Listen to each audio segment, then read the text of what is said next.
Hello and welcome to the Money Compass. In each episode, we will be preparing you for your journey through the world of finance and helping you tick off the destinations on your financial itinerary. Pack your bags and prepare for takeoff as you navigate your way to financial success. Good morning, ladies. How are you today on this nice, cold January morning? A bit frosty, isn't it? Yeah, I'm not sure nice and cold go in the same sentence. Yeah, I know. My car was frozen solid this morning. Yeah, I'm ready for summer. Yeah, me too. Oh, tell me about it. And also at the moment, I'm having to drive Ralph's car because my car's ill. Oh. Do you know, I did hear you pull out of the car park yesterday and thought, that doesn't sound so healthy. Yeah, I'm booked in for a service and they told Ellie when she rang up to book it that it would be okay, but I don't think they quite realise how bad that sounds. And I've got a long drive next week, so I don't really want to be driving it like, it's all right driving backwards and forwards to work, but not really on a long journey. So it looks like I'm going to be ringing them up today and see if they can bring it forward and, you know, and see if they can give me a courtesy car. Because, I mean, let's be honest, that's one of the highlights of having a service is getting a courtesy car. Yes, indeed it is. Perks in life. Yes. I don't know if you saw the other day, Bob, who we work with, he had a courtesy car and his car had shrunk. Ah, I missed that. I didn't see it either, actually. He'd gone from his Q7 to a Q2. Oh, wow. That is quite a lot smaller. I asked whether he put it through the car wash. Actually fitted in a space, though, for a change. Well, yeah, that does make a refreshing change. It's not just his parking then. No, I think actually if he has a car smaller, he can actually park it. Oh, okay. So- Well, that's good to know, isn't it? Although I have to say, we're discussing women discussing parking. I'm not sure whether that's a very good. We might get some feedback on this, guys. Yes, a bit controversial, isn't it? I have to say, I'm quite a good parker. What about you guys? I am good if I back in. I'm not a drive-in person. I'm a good reverser. And then unless it's parallel parking. If it's parallel parking, it's just drive on and find another space. Yes. I don't mind a good parallel park. I can only, if I'm turning into a space, I can only drive into it if I'm turning right. I can't touch. I can obviously park on the left. It's I just just more, clarify. like, awkward, isn't it? Yeah, but I find it more difficult. I'm much better parking on the right. By this, I can see from your Well, face. I take my hat off to both of you because I'm awful driving in either side. So Mind you, a lot of people can't reverse. So I mean, that's a skill, a different skill set. Look, between the three of us, we're perfect between the three of us. you can reverse in, I can parallel park, and Emma can drive into the right. Yeah. Just no one park on the left. We'll be We're there. absolutely fine. So anyway, I think that's enough small talk for today. Everyone will be turning themselves off, wondering what on earth they're listening to. Is this a podcast about money or is it a podcast about women parking? Cars and parking, yeah. Oh, it's fine. So I won't even get on the other topic I was going to talk about. So that's fine. We can do that for another day. Anyway, so today we're going to be talking about money mindset. Ooh. So this is one of those topics, and I can't believe when we look back through our top podcasts, we haven't ever discussed money mindset before. No, that really surprises me too. So, but money mindset is definitely the topic of the month. It's a topic of the month all over our social media as well, and it's basically our topic of the month on the podcast. So we think that money mindset is a really, really important topic, and we're just going to really touch on a little bit about it, and just to really kind of get you to start thinking about money mindset, and hopefully send you off to do a bit more additional reading and have a bit more of a think about what your money mindset is and how that all works. So ladies, do you know what your money mindset is? Do you know what money mindset actually is? Let's start with that first. That's a really good idea. Go on, Julie. Tell us what it is. I think money mindset or mindset, anything, it's kind of one of those words. If we'd had this conversation 3 years ago, we'd have all looked at each other blankly as if to say, well, what do you mean? What's a mindset? Well, you know, and obviously back then we did have a mindset, but it's just a different terminology that we use. And it's just being conscious of it as well, I think. I think so, definitely. And it's like, but it's really looking at how you think about things and what that actually means. So your mindset, we're going to be talking about money mindset because we are a money podcast, but your mindset is about everything that you think about. And it's being able to look at those thoughts and then think about whether or not what that means to you and how that resonates. And one of the things about money mindset is that, you know, and also all your mindset really, a lot of it comes back to your very early years. So they do say your money mindset is set from the age of 7. That's really early, isn't it? That is when you think about it. That's it. So the people who influence that are going to be the people who are around you when you're 7. So that's going to be like your parents, your grandparents, your friends of your families, whoever raised you when you're growing up, those kind of people. So their mindsets will be the mindsets that you will have picked up with regards to money. And also, if you think about it slightly in a different way, if you've got children, your mindset is what your under 7-year-olds or children older than that now will have picked up as well. So it'll be quite interesting to see, how that actually works. So money mindset is basically what you think about money and how you feel about it and different things. So guys, we look at it probably, we don't want to say like good mindset and bad mindset, but I think we look at it probably a positive and maybe not quite so positive, so negative mindsets, probably the best way to look at them. So would you say, what would you say, how would you describe your money mindsets, ladies? I think that mine is actually quite positive. Do you look at your mindset and does it resonate with you when you look at like your parents' mindset? Yes, I would say a lot of what I think comes from my parents. And when you were saying, it comes from who you're around when you're younger, I think a lot of that is where my money mindset has come from with, my parents always said money doesn't grow on trees, and all of that sort of stuff. So, and that, resonates with me still today. Now I have my own money. That's it. What about you, Emma? Yeah, no, I'd agree completely. I think I've noticed it as well from the point of view, growing up, obviously, you do things that similar way to your parents. And then I was in a relationship with someone whose mindset was obviously very, very different to mine. And I never realised at the time how uncomfortable I felt trying to change my money mindset to see it the same way as someone else, because it is instilled and you can't necessarily just change it instantly. And it's interesting that actually you end up coming back to where you were in the first place naturally if it's something that you don't necessarily agree with. So this is it. I guess so. What we're saying is, if you've got that's good if you've got a positive money mindset. But if you haven't got such a positive money mindset, so say for example, your mindset is you've grown up and it's a case of, it's like money doesn't grow on trees. There could be a positive and negative connotations to that. So it could, I suppose, money burning a hole in your pocket. If you're the kind of person that needs to spend the money as soon as you've got it, that could be a really negative thing to kind of take with you. Absolutely. So especially if you're like trying to save for like a house and, trying to get yourself on the property ladder and, or buying like say a big purchase like a car, if you can't save that money to get to that big purchase because as soon as it's there, it's burning a hole, then that's more of a problem. It's interesting. My mum's friend was around the other day and her son has recently bought a house and he's been spending money and doing up this house. And she said, he amazes me, as in his mum said to my mum. And I was like, what do you mean he amazes you? She's like, I couldn't do that. So I kind of looked at her like curiously as if to say, well, what do you mean? She went, as soon as I have any money, I just spend it. If it wasn't for my husband, we wouldn't own our house. We wouldn't have anything. We wouldn't have holidays because I would literally just go on a shopping spree every time I earn any money and spend it all. She said, I'm so glad my son is like his father from a money point of view and not like me. But then what could she do to make her life different? Because she's aware of her money mindset issue. Yeah. And I think the biggest problem with your money mindset is not being aware of what your issue is. So if you're not sure what your money mindset is, we're just going to give you some hints and tips on the best way to try and sort of track down and for you to really get it down what your money mindset is actually all about. I think the first one really is to actually, when you think about things, when people talk about money, how does that trigger you? So for example, if I said to you, I've just bought a brand new Ferrari. I haven't, by the way, sorry. But so I just bought a brand new Ferrari. I was hoping for a ride. Yeah, so was I. Yeah, okay. So how would you feel? How do you, obviously, hopefully you're both going to be happy for me, but how you feel about that is different. So Becky, how would you feel about that? I'd be excited. I think I'd be, can I take it for a spin? That's it. But say, Emma, say you felt differently. Yeah, maybe I'd feel envious that, I wish I could have that. And it's not necessarily I couldn't do it, but having the kind of block of, well, I could never do that. Julie's done that, but I couldn't do that. So if I was an envious person, and that might make me react differently. That's it. So a couple of years ago, I was out for a walk with a friend and we were talking about flying first class. For those of you who follow what we do and follow the podcast, I've got no preference to flying first class. It's not something that's high on my list of things to achieve. But it doesn't mean that I can't afford to fly first class. It's a preference that I'm more than happy just to fly Premier Economy instead.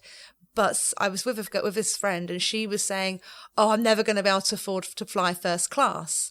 Now that to me was a complete like money mindset thing, because she's just told herself that she will never be able to afford to fly first class. So that means that in her mind, she's telling herself that she's never going to be in that position, which is actually quite... It's like a self-fulfilled prophecy, isn't it? This is it. She told herself she's never going to do it, so chances are she's never going to do it. So I think sometimes what you'll do when you're looking at money mindset, you'll notice other people's money mindset before you notice your own.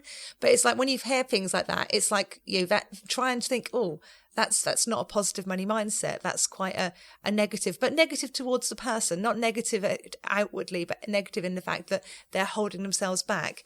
And we call that money blocks. So that's what we call, but basically, and that having a money block is when it stops you from doing something.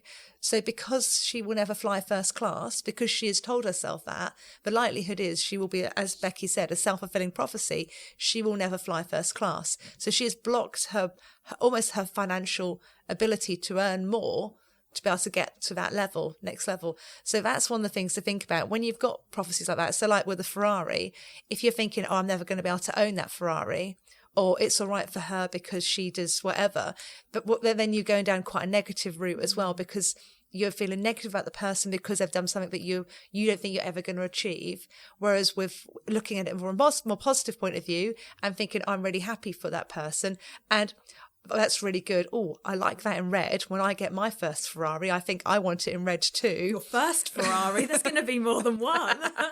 But this is it. So it's kind of looking at different things. So the Ferrari is obviously kind of like a bit of an extreme, but certainly things, you know, you'll see out there, you know, flying first class shouldn't be outside the realms of reality for most people, I don't think. Like buying your first home shouldn't be outside the realms of for most people. Buying your first car certainly shouldn't be.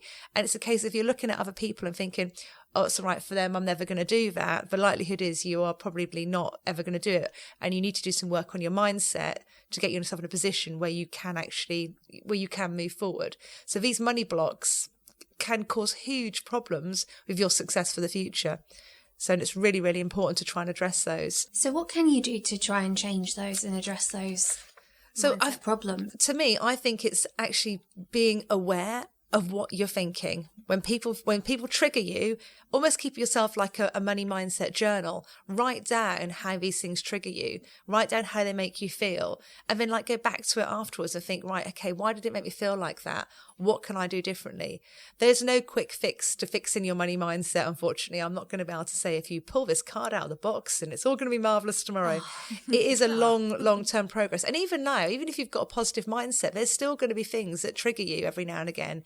And you might be like, oh, okay, I wouldn't do that. Or, I suppose having a positive mindset of being really good at saving actually might hold you back when you go in a shop and think, I really like that. And you might not be able to actually be spontaneous and just treat yourself every now and again. So this is it. It can hold you back in other ways. Completely other side of the coin, other way to look at it, isn't it? This is it, yeah. So if you become really frugal and you have no life and all your friends are like, oh, God, we're not inviting Becky out because she only ever has a Diet Coke. She never wants a cocktail. Oh, you know me.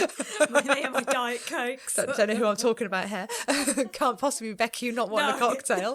But, but if they're always going to be like, and don't get me wrong, if you've got a big goal and you're saving it, your friends will obviously, hopefully will understand and work towards it. They're sharing in your goal, as long as you share things with them so they understand.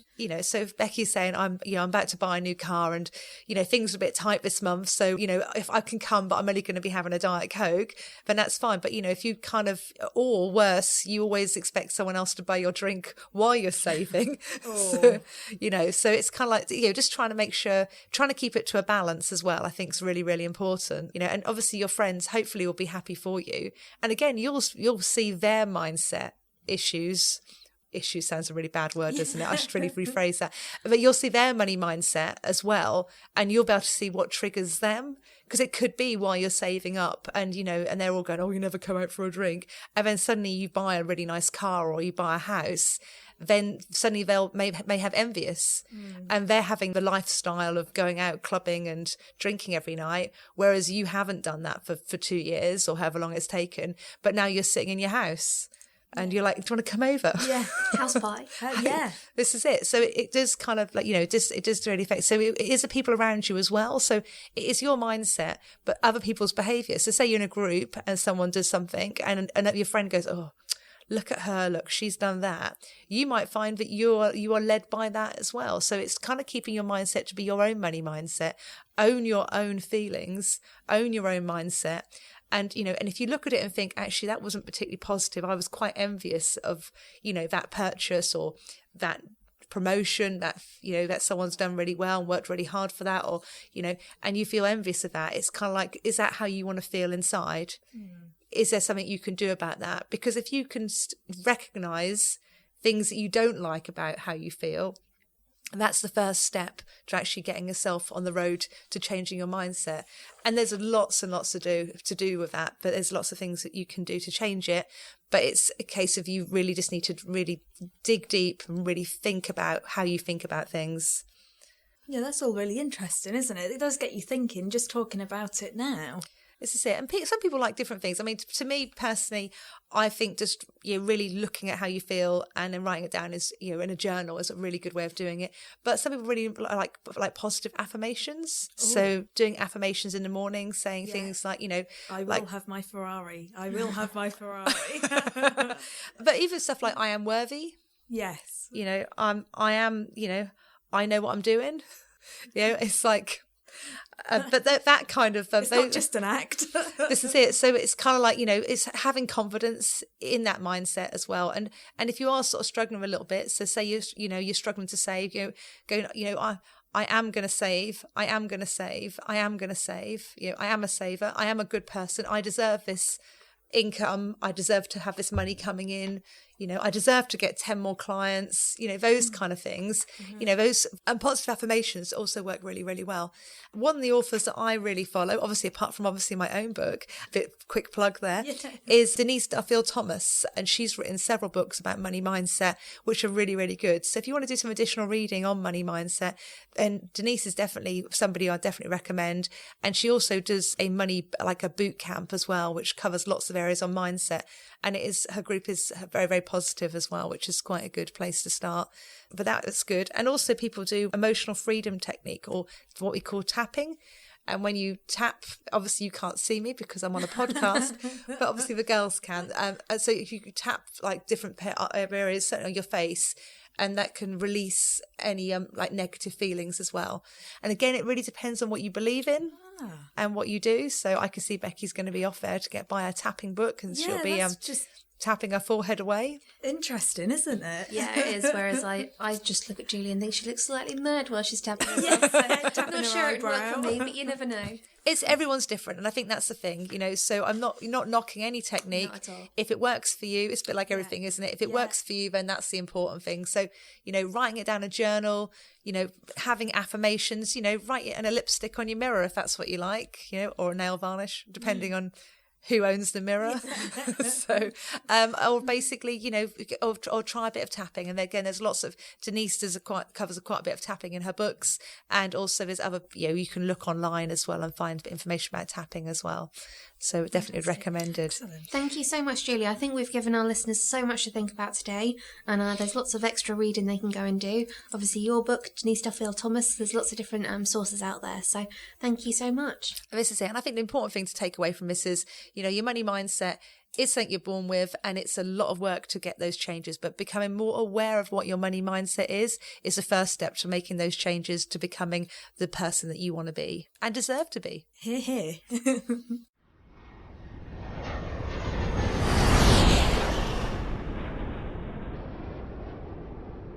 And with that, we've completed today's episode. We hope you have enjoyed following along with us today and taking another step closer to a financially secure future. If you've enjoyed today's podcast, you can head over to themoneycompass.co.uk, where you can find out more information, hints and tips from today's episode.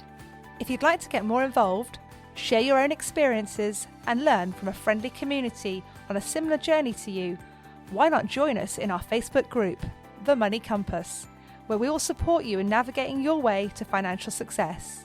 Thank you for listening, and see you next time.